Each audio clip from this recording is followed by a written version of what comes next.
Hola a todos, bienvenidos a un nuevo episodio del podcast Terror cerca de ti. Como cada capítulo, quiero agradecer a todos los que, semana a semana, escuchan el podcast, así como dar la bienvenida a los que lo hacen por primera vez. No olviden seguirme en Spotify y calificar y dejar un comentario en iTunes. Esto ayuda a que el podcast llegue a más personas.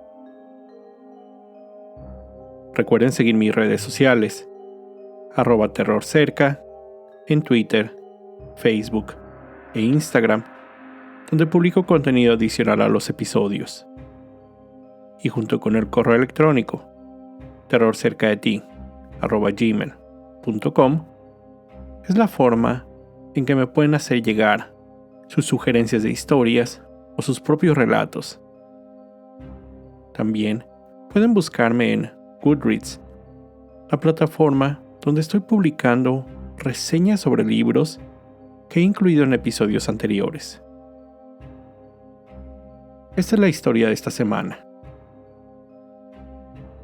Amanda Knox nació el 9 de julio de 1987 en Seattle, Washington, del matrimonio compuesto por Ada Melas, maestra de matemáticas, y Kirk Knox, vicepresidente de finanzas de la tienda departamental Macy's.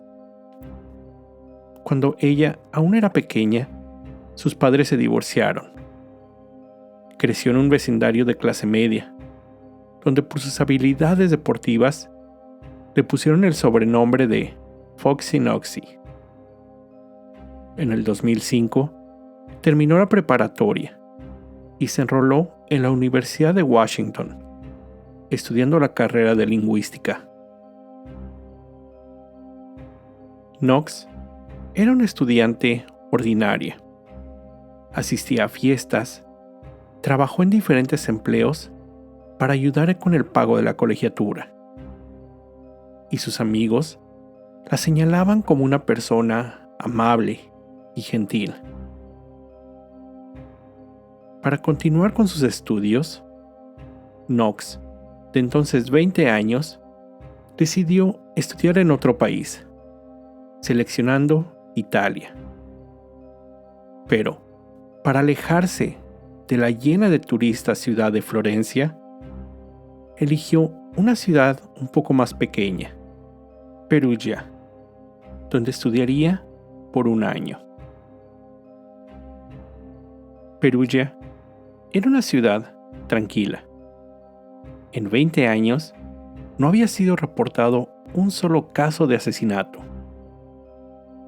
Esto cambió en el 2002, cuando los fiscales acusaron a Giulio Andreotti, anterior primer ministro, de ordenar el asesinato del periodista Carmine Pecorelli, lo que trajo quejas al sistema de justicia. El siguiente año, la Suprema Corte de Justicia italiana tomó la poco usual medida de absolver de todos los cargos a Andreotti. Ese mismo año, Giuliano Mignini, fiscal de Perugia, acusó a diversos miembros de la logia masónica por supuesta conspiración. Mignini basó su caso en una teoría que incluía asesinos seriales y ritos satánicos.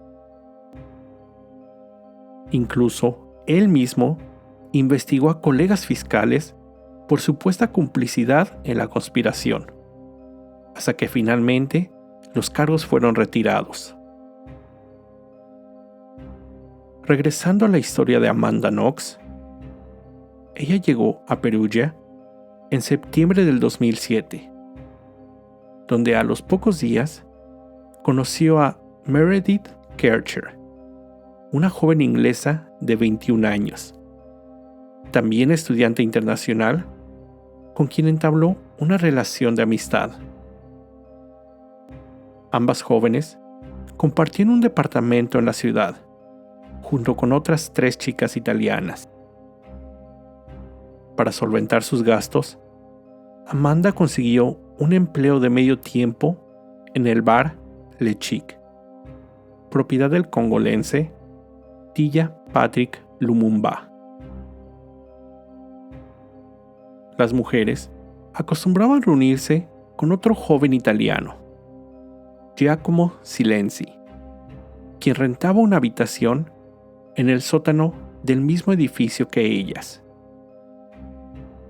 A través de amigos en común, conocieron al marfileño de 20 años, Rudy Guede, con quien coincidieron en algunas ocasiones en el departamento de Silenzi. Al poco tiempo, Amanda Knox conoció al joven italiano Raffaele Sollecito, de 23 años de edad, estudiante de ingeniería computacional. Ambos comenzaron a salir como pareja. También cerca de ese tiempo, su amiga Meredith inició una relación con Silenzi.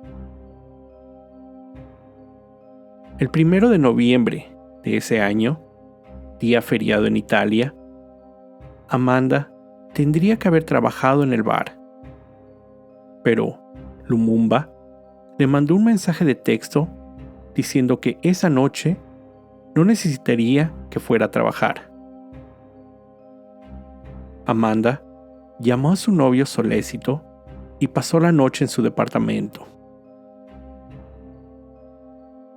El siguiente día, 2 de noviembre, cerca del mediodía, Knox y Sollecito acudieron al departamento de la joven, donde encontraron la puerta principal abierta, ventanas rotas y sangre en el piso. Knox intentó llamar al celular de su amiga Kercher, pero no obtuvo respuesta. Sin saber qué hacer, Amanda llamó a su madre en Seattle. Ella le recomendó que hablara con la policía, y así lo hizo. Al departamento llegaron 2 oficiales postales, quienes se encargan de investigar crímenes postales, no homicidios. Por lo que al llegar al departamento, patearon la puerta de la habitación de Kercher, donde encontraron el cuerpo de la joven, cubierta en un edredón empapado en sangre. Su garganta había sido cortada, además de haber recibido 47 puñaladas. Knox y Sollecito fueron llevados a la estación de policía, donde fueron cuestionados por 5 días. Su madre le sugería abandonar el país, pero ella prefirió quedarse en Perugia esperando para conocer a la familia de Kercher. Después, Amanda declararía que no le fue proporcionado un traductor durante el interrogatorio, además de haber sido presionada e incluso golpeada. Finalmente, Sollecito admitió que sí, Knox había pasado la noche en su departamento, pero que también existía la posibilidad que la mujer hubiera salido mientras él dormía. Los detectives usaron este argumento como acusación contra Knox, quien finalmente se rindió ante la presión. Firmó una confesión diciendo que había regresado al departamento y que había estado en la habitación contigua, mientras su jefe, Lumumba, había apuñalado a Kercher. El 6 de noviembre, la policía italiana anunció que había encontrado a los asesinos de Kercher, arrestando a Knox y Sollecito. Lumumba fue puesto en libertad, ya que tenía una coartada, había sido visto en su bar la noche del crimen. Y solo 2 semanas después, la policía forense identificó el ADN tomado en la escena del crimen. Este apuntaba a Rudy Guede, quien había sido acusado previamente de robo a casa y que después del crimen había salido de Italia hacia Alemania, donde fue arrestado. Él declaró haber estado en la escena del crimen, pero no ser el asesino. Guede fue juzgado por separado. En el proceso, se presentó evidencia que lo incriminaba, como sus huellas dactilares ensangrentadas en la habitación y su ADN en la ropa y genitales de Kercher. Durante el juicio, él aceptó su delito. Él testificó que se sentó junto a la joven mientras moría y que no llamó a la policía. El jurado lo declaró culpable de violación y asesinato de Kercher y sentenciado a 30 años en prisión. Knox y Solésito fueron juzgados juntos. El fiscal en el proceso fue, de quien ya les hablé, Giuliano Mignini, quien se encargó de crear una imagen de Knox que favorecería su teoría. Él dijo que la joven era una loca sexual, fumadora de marihuana, que había arrastrado a su novio a prácticas de sexo rudo, lo que había concluido con el asesinato de Kercher, llegando a incluso llamar a Knox como una mujer demonio. En Italia, los jurados no son aislados durante el proceso, y es normal que la policía y abogados filtren información de los casos a los medios de comunicación. En este caso en particular, se dio a conocer el diario de prisión de Knox, así como una lista de sus parejas sexuales, lista que ella escribió cuando las autoridades de la prisión le indicaron que había resultado positiva en una prueba de VIH, lo cual era mentira. Debido a todo esto, el juicio se convirtió en un circo. Los diarios de toda Europa reportaban constantemente hechos de la vida privada de tanto Kercher como Knox. Los fiscales fueron responsables de muchas de estas filtraciones. Esto para que les ayudara en formar la narrativa que ellos usarían en el juicio. A pesar de ya haber encontrado un culpable, en diciembre del 2009, Knox fue sentenciada a 26 años en prisión y Solésito a 25, por el mismo cargo, el asesinato de Kercher. El caso se volvió toda una sensación internacional. La belleza de las jóvenes había captado los diarios de toda Europa y en Estados Unidos, donde su familia además protestaba por la sentencia. La gente en su comunidad se volcó en ayuda. Una aerolínea donó boletos para que su familia pudiera visitarla en prisión. Un maestro de italiano de su universidad le enviaba libros para que le ayudara a aprender el lenguaje italiano en prisión.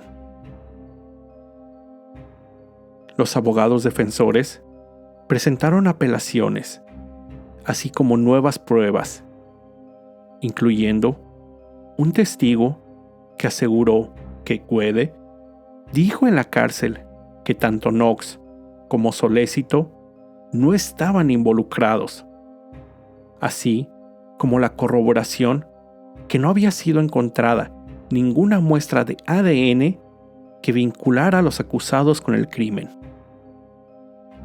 En octubre del 2011, la sentencia por homicidio fue anulada, aunque Knox aún era culpable por difamar a Patrick Lumumba y debería cumplir la sentencia de 3 años, tiempo que ya había pasado en prisión. La joven Amanda Knox salió de la cárcel, voló a Roma y de ahí a Londres para llegar finalmente a su hogar en Seattle, junto a su familia. Pero su tranquilidad no duraría mucho. En marzo del 2013, la Suprema Corte de Justicia de Italia ordenó a Knox y Sollecito presentarse a un nuevo juicio por el homicidio de Kercher. La apelación había sido revocada por la Corte de Casación. El segundo juicio inició en septiembre de ese año, ahora en Florencia. Knox no acudió. En ese nuevo proceso se presentó nueva evidencia, una minúscula pieza de material que los fiscales determinaron pertenecía a un cuchillo de cocina, el que ellos creyeron había sido usado como arma. Expertos encontraron rastros del ADN de Knox en el mango de ese cuchillo, pero esa evidencia circunstancial bastó para que el jurado los declarara nuevamente culpables del asesinato de Kercher, sentenciándolos ahora a 25 años a Sollecito y 28 años y medio a Knox.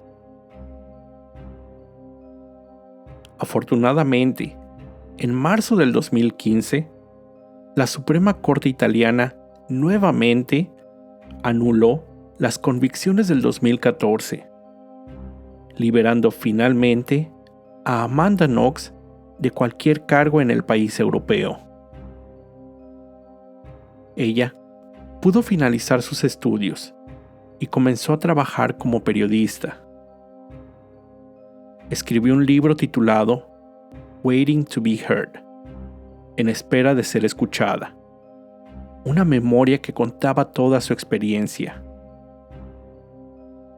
En el 2017, la Corte Europea de Derechos Humanos confirmó que los derechos de defensa de Knox habían sido violados durante el interrogatorio policíaco. El gobierno del país tuvo que pagarle a Knox el equivalente a $20,000 por daños y costos legales al no proporcionarle un abogado y un traductor. En diciembre del 2020, una corte italiana otorgó la libertad a Rudy Guede, de ahora 33 años, y terminar su sentencia con servicio comunitario. Después de su liberación, Knox declaró en una entrevista sobre Rudy, cito, «Él tiene el poder de sanar a aquellos que hirió con sus acciones. Tiene el poder de decir la verdad, de tomar responsabilidad y de culparme por el asesinato de Meredith Kercher». La familia de la víctima también se vio sorprendida con la pronta liberación del acusado. Amanda Knox ha tratado de mantenerse alejada del ojo público, pero al mismo tiempo ha seguido luchando por limpiar su nombre. Ella declara que le fue difícil conseguir un trabajo donde la tomaran en serio, ya que es conocida por su historia. Se ha topado con gente que ha mentido, diciéndole que también han sido erróneamente acusados de crímenes, solo para acercarse a ella.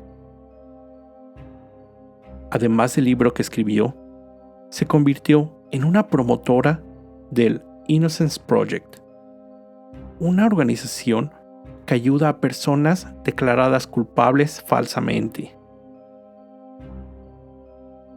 Knox se casó con el también escritor Christopher Robinson, con quien ahora tienen una bebé. Su historia ha sido contada en muchos medios, libros y varios documentales.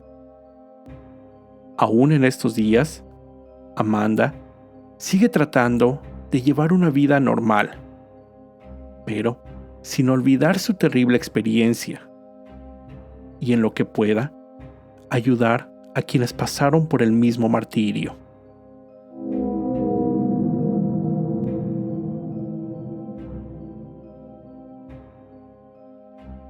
Antes de terminar el episodio, quiero contarles que hace unos días fui al cine a ver la película Nightmare Alley, o El Callejón de las Almas Perdidas, título que creo usaron en español.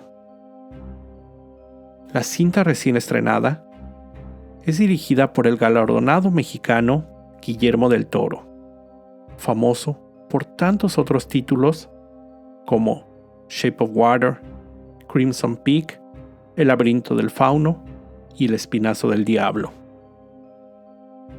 Protagonizada por un gran número de importantes actores, entre los que podemos encontrar a Bradley Cooper, Cate Blanchett, Toni Collette, Willem Dafoe, entre muchos otros. La historia sigue al personaje de Stanton Carlyle, interpretado por Bradley Cooper, quien, después de un trágico evento, decide empezar una nueva vida, topándose con un carnaval. Ahí se encontrará con una serie de personajes fuera de lo normal, un freak show, compuesto por los conocidos hombre con fuerza sobrehumana, contorsionistas y clarividentes, tomando un trabajo con estos últimos. Con ellos, aprenderá los trucos detrás de ese acto, y una vez que los domina, abandonará el carnaval e iniciará su propio espectáculo, que lo llevará a presentarse en lugares lujosos, ante un público de la clase social alta. La película está basada en la novela del mismo nombre, de William Lindsay, publicada en 1946. Es un thriller psicológico, neo-noir, es decir, toma partes del cine oscuro combinándolo con elementos actuales. A pesar de haber recibido buenas críticas, un 80% en Rotten Tomatoes, y de ya haber sido considerada para varios premios, su ingreso en taquilla fue bajo, calificándola incluso como un fracaso financiero. Esto debido probablemente a que se estrenó en Estados Unidos el mismo fin de semana que Spider-Man No Way Home. La cinta, que me parece se estrenará más tarde, en enero de este 2022 en México, se la recomiendo mucho.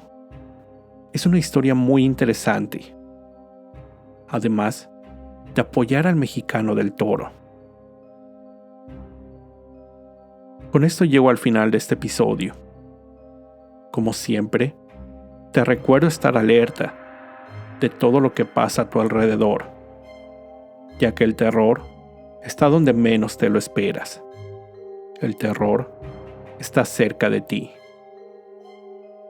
Cuando el miedo se convierte en terror, hay una historia que contar.